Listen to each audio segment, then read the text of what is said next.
Hi everyone, welcome to PC Error Detective. Today, I will show you how to uninstall Valorant in Windows 10 quickly and safely, so you can remove the game and its components from your PC. Step 1. Press Windows +I on your keyboard to open Settings, which is the central place to manage your system, apps, and personal preferences in Windows 10. This will help you access the uninstall options easily. Step 2. Click on Apps, which is the section where all installed programs and features are listed, allowing you to manage or remove them whenever needed. Step 3.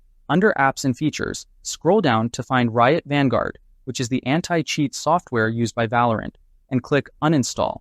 Removing this first is important because Valorant cannot be completely uninstalled while Riot Vanguard is still active. Step 4. After uninstalling Riot Vanguard, find Valorant in the same Apps and Features list, select it, and click Uninstall. This will remove the main game files and any associated data from your PC. Step 5. Restart your PC to complete the uninstallation process. Restarting ensures that any remaining files or background processes are fully cleared and your system is refreshed. Thanks for watching, and don't forget to subscribe to PC Error Detective for more helpful Windows tips.